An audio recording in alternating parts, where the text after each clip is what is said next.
నవీన్ చెప్పండి, ప్రస్తుతం అక్కడ ఢిల్లీ బీజేపీ ఆఫీస్ దగ్గర పరిస్థితులు ఎలా ఉన్నాయి?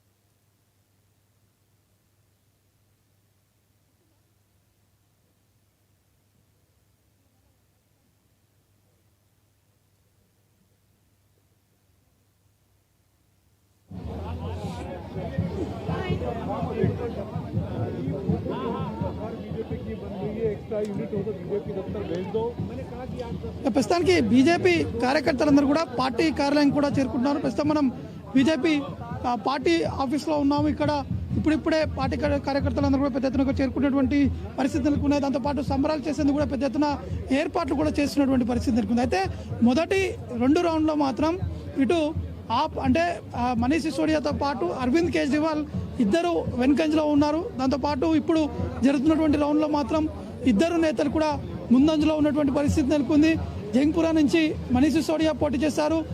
ఢిల్లీ నుంచి ఇటు అరవింద్ కేజ్రీవాల్ కూడా పోటీ చేశారు. మొదట్లో కొంత టఫ్ ఫైట్ అనేది కొనసాగింది, నెక్ టు నెక్ కొనసాగినటువంటి నేపథ్యంలో ఇప్పుడున్నటువంటి ట్రెండ్స్ ప్రకారం ఇటు అరవింద్ కేజ్రీవాల్తో పాటు మనీష్ సిసోడియా ఇద్దరు ముందంజలో ఉండడం జరిగింది. దాంతోపాటు అతిషి వెనుకంజలో ఉన్నారు. మొదటి నుంచి కూడా వారు ఆ స్థానంలో బీజేపీ ముందంజలో ఉన్నటువంటి పరిస్థితులు నెలకొన్నాయి. దాంతోపాటు ఇంకా అనేక ప్రాంతాలు అంటే బీజేపీ పార్టీకి సంబంధించినటువంటి ముఖ్య నేతలు కావచ్చు, బీజేపీలో ఉన్నటువంటి ఇటు మంత్రులతో పాటు బీజేపీలో రాష్ట్రం సంబంధించినటువంటి ముఖ్య నేతలందరూ కూడా ఇక్కడికి చేరుకునేటువంటి పరిస్థితి నెలకొంది. ప్రస్తుతం మనం ఆ విజువల్స్ కూడా చూస్తున్నాము. పెద్ద ఎత్తున బ్యాండ్స్తో పాటు ఇక్కడ సంబరాలు చేసేందుకు కూడా అందరూ ఇక్కడికి చేరుకుంటున్నారు. వారితో పాటు కార్యకర్తలు కూడా ఇక్కడికి చేరుకునేటువంటి పరిస్థితులు. అంటే ఈ దాదాపు 70 అసెంబ్లీ స్థానాల్లో మాత్రం ఇటు బీజేపీ మొదటి రౌండ్లో అంటే దాదాపు 50 పైగా ఆ స్థానాల్లో ముందంజలో ఉండడం జరిగింది. దాని తర్వాత తగ్గుముఖం కూడా పడుతున్నటువంటి ఆ సందర్భాన్ని నెలకొంది. అంటే నెక్ టు నెక్ ఫైట్ అనేది మాత్రం మనకి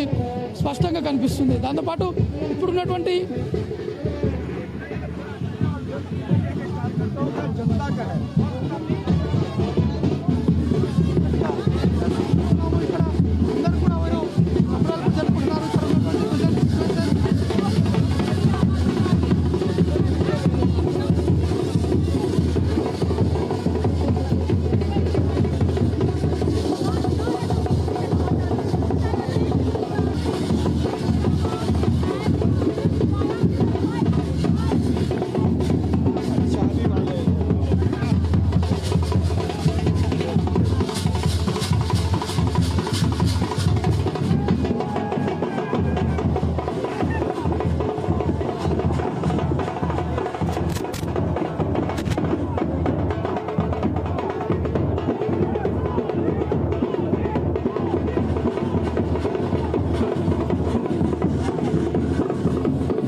దాదాపు 27 ఏళ్ల తర్వాత బీజేపీ ఢిల్లీలో మళ్ళీ అధికారంలోకి వస్తున్నటువంటి నేపథ్యంలో బీజేపీ నేతలందరూ కార్యకర్తలందరూ కూడా ఇక్కడ సమరాలు కూడా జరుపుకుంటున్నారు. బీజేపీ పార్టీ కార్యాలయానికి కూడా వారు చేరుకుంటున్నారు. పెద్ద ఎత్తున ర్యాలీ కూడా నిర్వహిస్తున్నటువంటి పరిస్థితులు నెలకొన్నాయి.